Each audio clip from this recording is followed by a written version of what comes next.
Welcome back to the Profit Builder Unscripted. Today we're talking about how being a better observer of ourselves and our experience can completely transform how we live our lives. All right, let's jump in.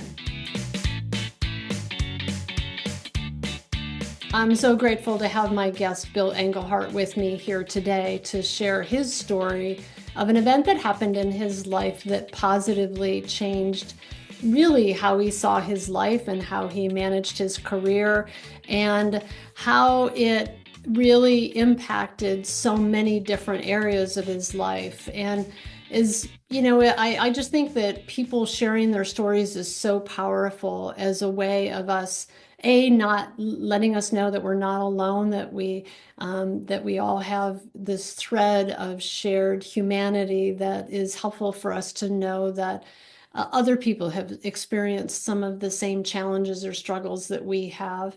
And I also think that it's fun to hear people's stories and how their breakthroughs have happened for them and how that can sometimes inspire and empower us in our own lives. So I'm going to go ahead and jump in and introduce Bill. Bill, thank you. Thanks for being here. Thank you for being a guest. And would you just tell, before we kind of jump in and I start asking you, start sharing your story, can you tell people just a little bit about you and your background? Sure. Well, I'm from Chicago, Cub fan. But I spent my first career was in human resource management. That's what my undergraduate degree was in. And I started off as a headhunter, and I did that for many years. And then I moved over to corporate America and became a director of recruiting, an employee relations manager, an HR director. And finally, I ended up as an international human resources director for a Fortune 50 company where I was an expat. So I lived in London and we had offices in Spain, Norway, Germany, and the UK. And that was like the highlight for me in that career was to be able to get that job, do that job. And I was just overjoyed being able to do that.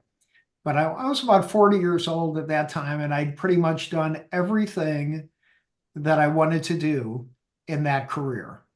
And I know it would be easy to continue to do what I was doing. It wasn't like I didn't enjoy it anymore, but I just pretty much had reached the max. And for me personally, I didn't want my life to be a rerun, just doing the same thing over and over, just for the money.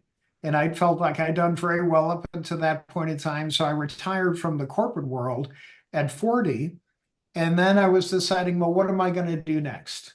And I was very involved with my Unity Church back in Kansas City for many years, taking classes, etc. And I talked to my minister and said, I think I'd like to go into the ministry and to become a Unity minister.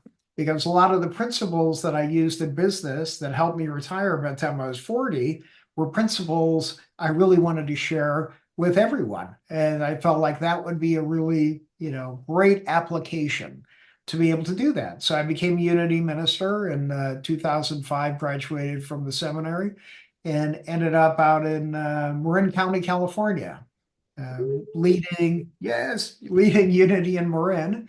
Like 400 members, a very successful church, Northern California. I loved that and did that for 13 years. And then I retired from platform ministry. I still do some ministry. I write for Unity and occasionally do services or perform ceremonies, that kind of a thing. But I retired from platform ministry. And so you could really say I retired from all, what you would, consider work when I was 58 years old. And so since then, I've retired, moved to Tucson, Arizona, and life is good. So that's where I'm at now. It's Nice. nice and warm. Yeah, a little bit warmer than Kansas for sure, which is where I'm at now.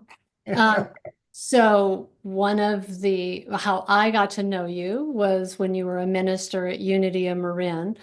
and I think the world of you. And it was part of, I was delighted when we had the opportunity to reconnect here in Kansas City not long ago. And I was reminded of the fact that you are one of the best storytellers I have ever known. Um, Mhm. from the pulpit, you always had this really lovely way of bringing message through the human aspect of just being a human being through story and bringing spiritual learnings and teachings through that. And I always admired and appreciated that about you. So I'm very excited to have you as a guest today and to share your story.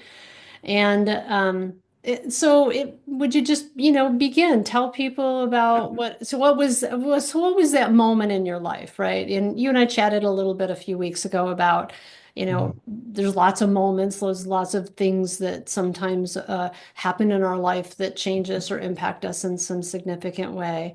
But what is the story that for you that you're inspired to share with us today about what was a moment that or an event that changed you in some significant and powerful way? Well, as you said, life is full of lots of moments, Mhm. lots of things that, cause us to awaken to what's really up for us and how we're going to really live our lives. And I guess as I was thinking about this, uh, I'm going to come at it from a perspective of more than just an event, but an awakening that's happened. And this was, while I was still in business. But I remember being working downtown Chicago I'd been a headhunter and I got hired away from the headhunting company that I worked at. I was one of the top producers there. And I ended up going to work for Kemper Financial Services. And I was the recruiter and I was really excited and I worked really hard. And we had three recruiters and one of them resigned. She relocated. And so the company asked me to do her job and my job at the same time. I'm like, no problem, and I did it. But as I was doing it, I really started to awaken to what is my motivation. And when I was a kid growing up, I grew up in a family where corporal punishment was the rule. It's not anymore, but you lived in fear of making a mistake, or doing something wrong because it would end up with corporal punishment. And so as I was working and working really, really hard, and I was trying to understand what's my motivation, and when I really peeled it back, it was about doing so well that I would avoid criticism, doing so well that I would avoid any kind of punishment. Mm. That was really based on, what happened in my childhood. So I wasn't so motivated by the joy of accomplishment as I was the fear of being criticized, doing something wrong. So can I ask you just a question? Because it's an interesting thing when you said that you were considering or thinking about what was your motivation. And when I Mhm. first heard that, I thought, oh, that's interesting, um, that one would ask that question at that point in their life. That's not a question that everybody would ask. But Mhm. as I hear you say that, part of you was looking at, is it true that what you were looking at was what's the experience I'm having, and like kind of like just noticing what was driving you to be a particular way in your job?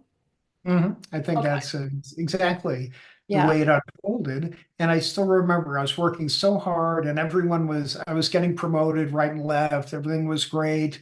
But I wasn't, I was again avoiding criticism versus enjoying the ride and feeling great about the accomplishment.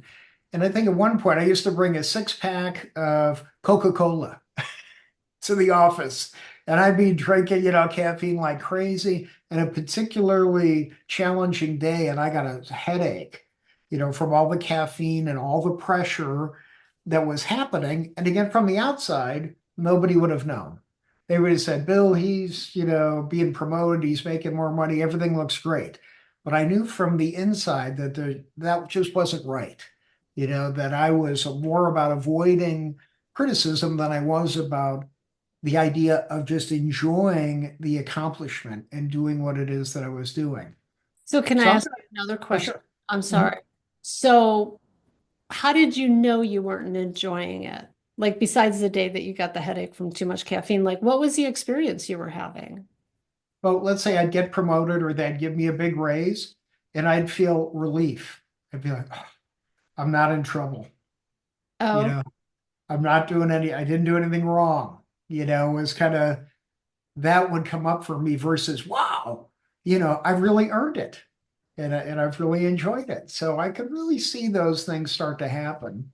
And one thing that's going to seem like it's out of left field, but I guarantee I will draw it back as a storyteller to make sense, is I was in Japan many years ago, and I don't speak Japanese. I may speak a few words, but I was traveling all throughout Japan, and I went to this little outdoor restaurant. And when I'm at the outdoor restaurant, the waiter comes over, and I, not speaking Japanese, I had special requirements being a vegetarian that I needed to be able to communicate to any restaurant I went to. And I had a little piece of paper that a friend of mine wrote in Japanese. I'm a vegetarian. I do not eat fish, chicken, or meat. And so I felt like, oh, I'm really smart. I'll just show that. So I get to this restaurant, I'm sitting down and kind of looking at the menu, and the waiter comes over and I show him a little piece of paper. And he looks at it, he reads it, and then he yells out to the kitchen. This is an outdoor restaurant, so the kitchen's ways away, and like the whole restaurant stops because I'm the only gaijin, the only white person there, and they're wondering what is going on over there. And the dishwasher ends up coming out who speaks a little bit of English. And I'm excited about that. So I show him the little piece of paper. He reads it. He goes, vegetarian, cool. And I'm like, oh, great.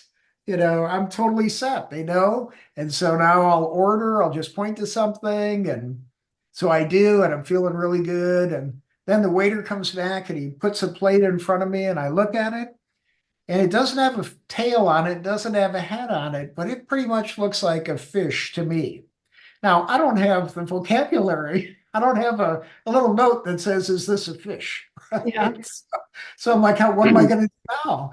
And I'm thinking, and I call for the waiter, and he brings the guy back out, and he doesn't speak good enough English for me to get this across. So I look, and there's a koi pond that's right here in the restaurant. So I get up, I bring him over to the koi pond, and I point to the fish. And of course, the whole restaurant is watching. They wonder what the hell am I doing?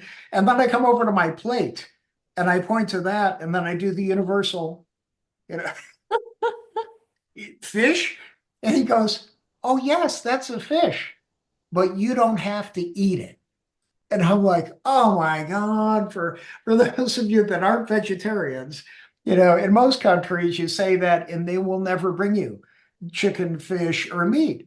But it just happened in the culture of Japan. They thought it was interesting that I was sharing I was vegetarian, but it didn't change anything about what it is they were going to end up giving me. And I had the biggest laugh about it. And then I also thought about it. And I said, well, how many things show up on the plate of my consciousness or in my experience? And just because it shows up doesn't mean that I have to eat it. It doesn't mean that I have to get triggered by it if it's something that's different than what I'm used to. And so hold on to that idea of getting fed something, but you don't have to eat it. When I first went to the United Kingdom and became an expat HR director out there, it was basically because I had all this recruiting experience. We're going to expand the business in Europe. First day I get there, I just put my briefcase down. I'm like, I'm finally an expat. This is what I've always wanted. I'm at my desk looking out the window. I'm like, oh, this is awesome. I'm not there 10 minutes when the head of trading, it was an energy trading company, when he came in and he introduced himself and he goes, oh, Bill, you must be the new HR person. I just want to let you know, I think you should fire everyone in HR immediately. I mean, right off this, right off top. Now that was being fed something, right? And there was a time in my life, if I was being driven by fear, like I was earlier in my career, wanting to avoid criticism or anything, I don't know what I would have said. I definitely, the fear would have taken over and I've been, what am I going to do? But I didn't treat it like that. I remember the fish story. And so I'm like, he's giving me this experience. And he's saying, here's what I want you to do. And I told him his name was Steve. And I said, well, Stephen, you may be right. But I've only been here like 15 minutes. And it usually takes me at least an hour to make that kind of decision. So, he didn't know what to make of me at that point. He was because he was used to being the bully, and he got his way.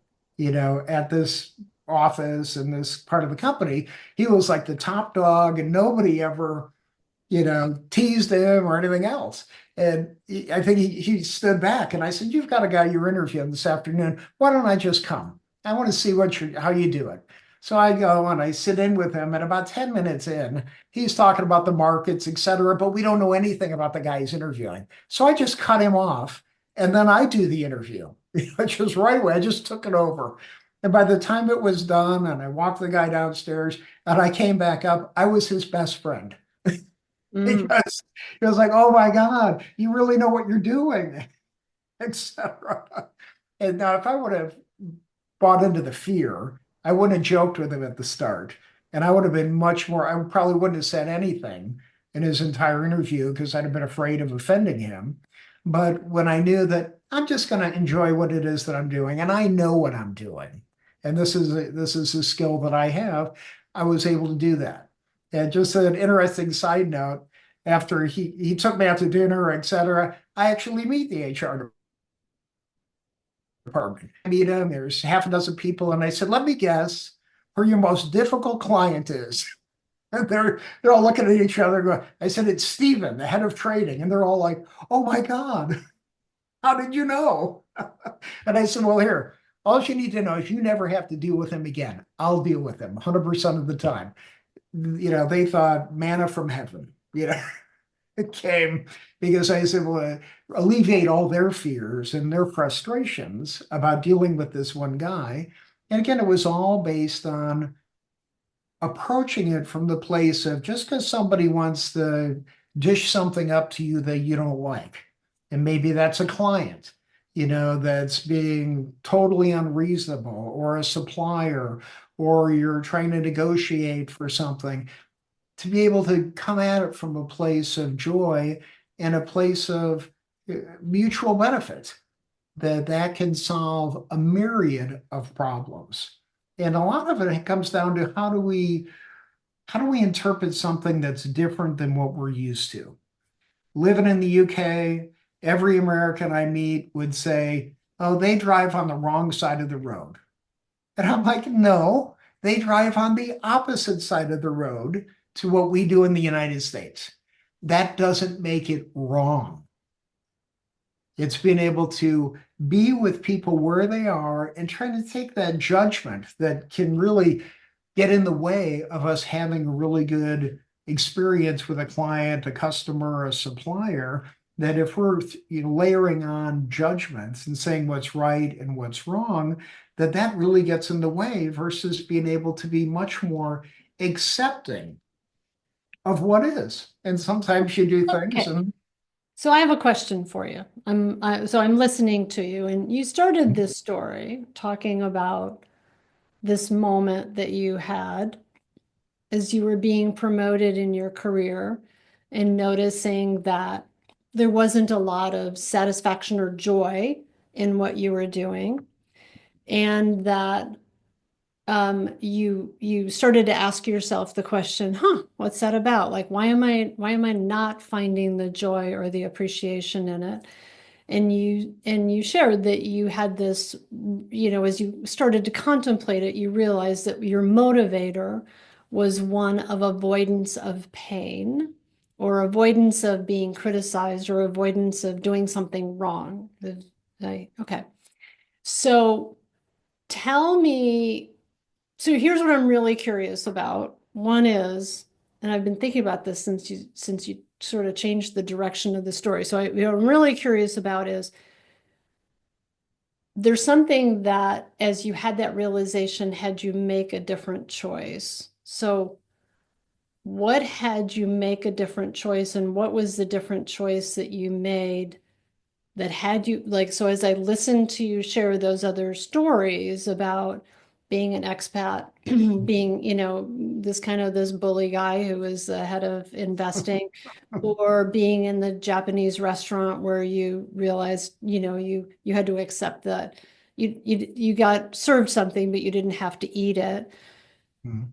Um, so if you could share with us, I'm really curious about the first part about like, all right, what was that moment? Like you had this realization, but what had the realization sort of land with you, and what did you do to shift or change that for yourself? What was the thing that had you change that, and how did it change? Because I'm hearing a little bit about like the kind of the after the fact of how you have this really wonderful ability to be able to hear or to be in situations that are not ideal situations, right? Or challenging moments where you could sort of find the grace in it. But something changed in you back then that allowed you to interact with those situations that you did then. What was Mhm. it that changed in you? Well, from the outer, you wouldn't have known anything changed Sure. because I was still a high performer. Things Yep. were going great. But what really changed was what was going on inside of me. It was the self-awareness of how I was responding to what was happening or reacting to what was happening versus responding to it. And I sat down with myself and really went back and said, where is this coming from? What is this old tape? And that's when it brought me back to my childhood experiences. And I decided I did not want to live like that. I said, that is not where I'm going to go forward for the rest of my career, living in fear or criticism, that I'm going to actually have more faith and put all the energy I have into doing the best job that I can and feel really good about it and make that be what was going to be impacting my life. And so again, from the outside, you would have known the difference. But to me, it made a world of difference Yeah. having that realization. Yeah. Okay. Thanks. So, as I listen to you say that, one of the things that I often think to myself is that our ability to be able to observe ourselves, excuse me, or observe as you did, those years ago of being able to observe our thinking, being able to observe like what, you said, like, what's my motivator, but it's like being able to observe what are the thoughts running in my head, what are the pictures showing up in my head, like being able to notice how do I feel, right? Being able to Mhm. observe like, wow, like I'm not having an experience of joy, I'm having sort of an experience of angst, or it's not enough, like because I can relate to that. I've had to like, I have those moments in my life too where I've had to like that ability to be able to just sort of rather than just keep driving and ignoring the unpleasant feeling, like stopping and looking at and noticing the unpleasant feeling or the weird, nasty thoughts that we have in our head or the weird thoughts we have in our head. Like that ability to be able to notice gives us more choice in the moment, right? Like Mhm. gives us that ability, like if we can observe it, we can do something about it. Mhm. And I'm guessing for you, and I know this is certainly true for me, that it's an ongoing process, right? It is. It It's doesn't like just not one happen and and it's over, done. right? Yeah, like that we noticed it in that moment for you, noticing it, I would guess that once you noticed it and really started to ask the question, even though you made a choice, would you say, and I just speak from my own experience, that when I've noticed something and I've made a choice about I'm going to have a different experience or I don't want to live from that place anymore, that it's a continual process of observe, choose, Mhm. like and until something else becomes the more predominant experience rather than this less than pleasant experience or less than useful internal dialogue we have about Mhm. ourselves. Right. I agree with that 100%.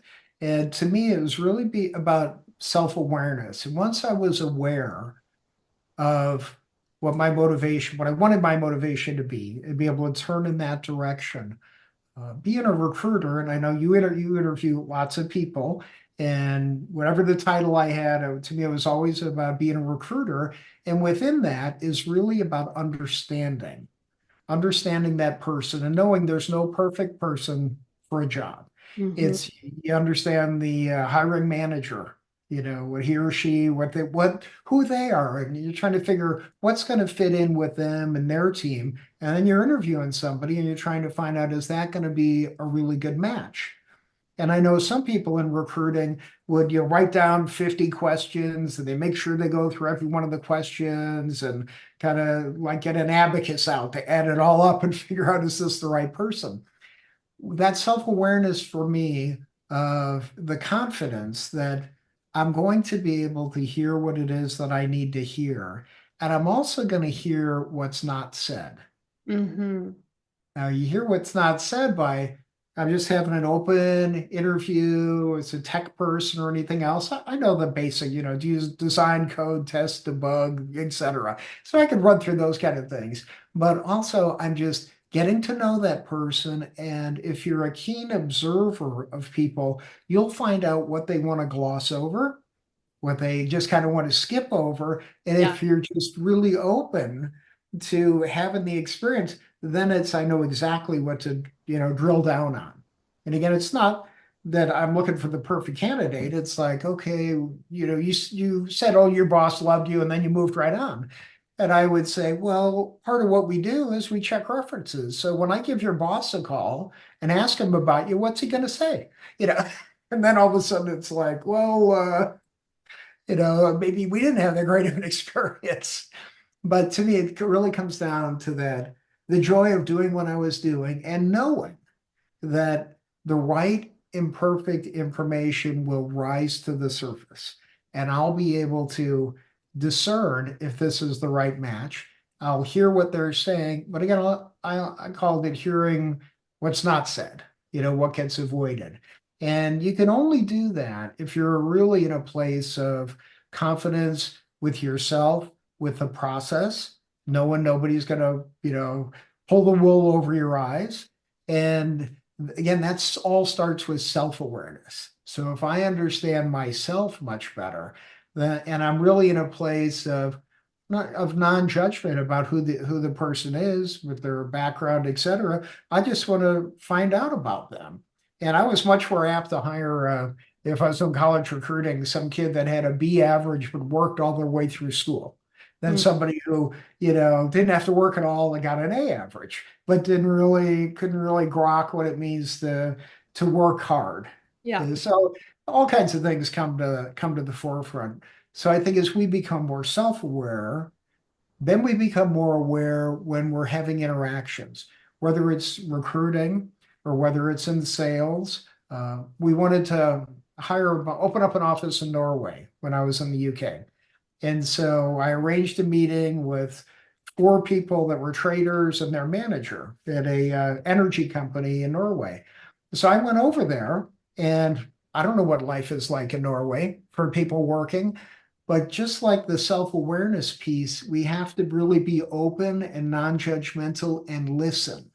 And I think any leader, anybody in sales, we have to be excellent listeners before we start selling, Yeah. because we don't know what their real motivation is, then we're selling something that maybe they don't care about. Yeah. And I remember in talking to them that what I discerned, based, and they didn't say it specifically, was they wanted to be financially rewarded based on their skills and their production versus the seniority that drove their careers in Norway. And so once I hit on that, and then I started being able to say, okay, this is how we can, this is how we reward people, and ended up hiring, them and all five of them away from their company, that night. And it's all about listening, and again, about not taking a pre-judgment into the situation. And that gets in the way of a lot of people, is Mhm. having a judgment about what's right, about what's wrong, Sure. instead of being just totally open. Yeah. and being able to experience things from a different perspective. And maybe it's because I've traveled all over the world that every culture has got something different. And it's different, doesn't make it wrong. And Yeah. sometimes it's like, wow, that makes a lot of sense. I don't know why we do it that way. So when you think about this, you've had a lot of years of practice of being an observer of yourself, right? But I think that becomes sort of a habit that we have. And I appreciate what you're talking about in terms of that ability, that our ability to be present means that we're not only not in judgment of somebody else, but not in self-judgment as well, right? Mhm.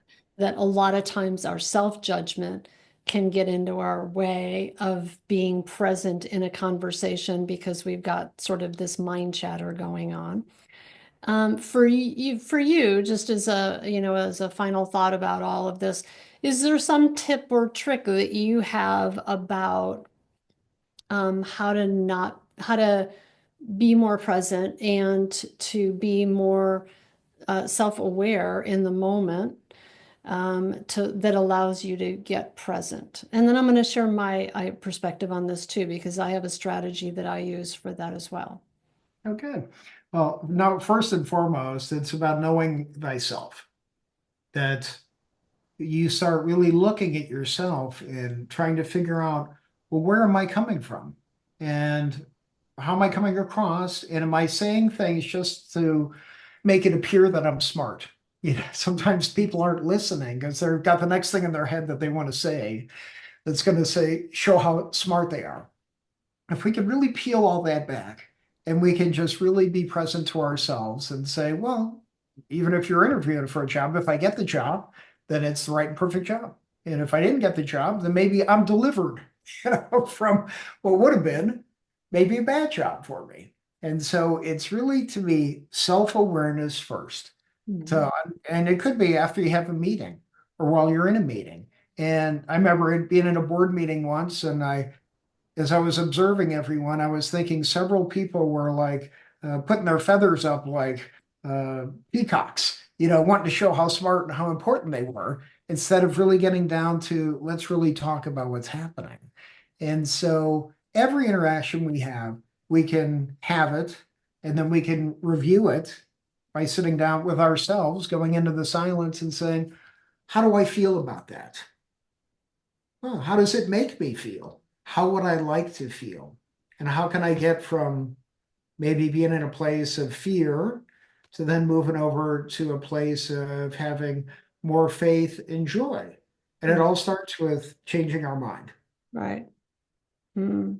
I like that. Change your thinking, change your life. That's right. Yeah. Well, thank you.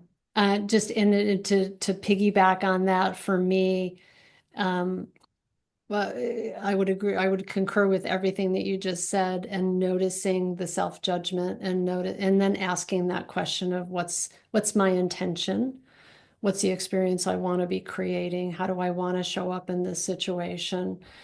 Um, for me, part of it is just having some mindfulness about it, before I go into a situation or interaction. Even just, I think I shared with you when we got on that started this conversation. I said I just spent some time with myself, just sitting and going, okay, what, like, being present to this conversation. What do I want to have happen here? What's the experience I want to create? What's the opening I want to have here? And not like trying to pre-frame the content of it, but more from a contextual point of view, holding the space for wanting there to be an opening and to be, to have it be serving, and so on. So I think that ability uh, to just stop and choose from an intentional place is really powerful. I Um, do want to interject one more thing, yeah. because I think it was all that preparation for all the years, all the work that I did really, really paid off when I started volunteering at San Quentin Prison. I was co-facilitating a men's group of men that were serving life sentences. And so I had fear about going into San Quentin. I'd never been in a prison before. and let alone sitting with 30 men that were all serving life sentences, been in for 18 to 40 years. But it all came back to me. It all came to me about not judging, about being with people where they are right now versus where they were or where there may be, and to be able to be so open that I could call them on their shit sometimes if that's what needed to happen, but I could also show them love and appreciation and help them to recognize within themselves that they have this enormous power to redefine who they are in this moment. So by the time they end up getting out, that they'll be a changed person, not just because they were incarcerated, but because they become much more self-aware. Yeah. Yeah. And I think that starts our ability to be able to do that with other people, which is huge, especially in an environment like that, starts with our ability to be able to do that with ourselves. And the less judgment we are of ourselves, right, the more open that we Right? can be with other people. Yeah. Yeah. Amen to that.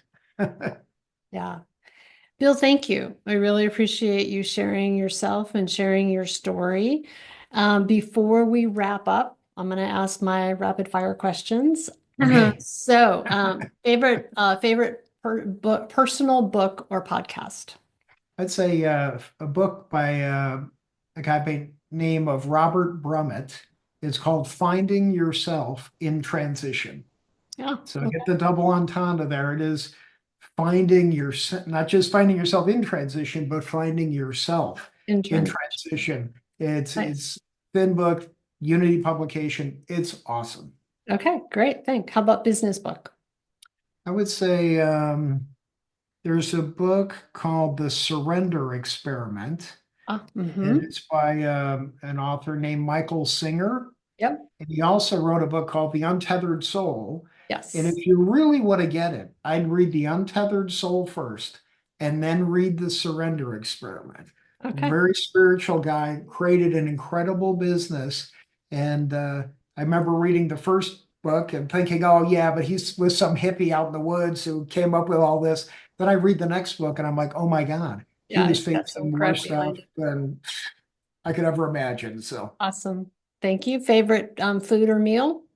Well, as a vegetarian, I'm really partial to the Impossible Burger now. All right. I think it's pretty good. What is something that you're grateful for right now? Right now, I'm grateful for you, Vicky. I'm grateful that we got to connect up, out at in Missouri after many years and be able to have this time together. I really Yeah. appreciate you and appreciate this opportunity. Yeah, thank you. Me too. Me too. Thank you, Bill. I appreciate it. I appreciate you. Thank you for sharing yourself and your story.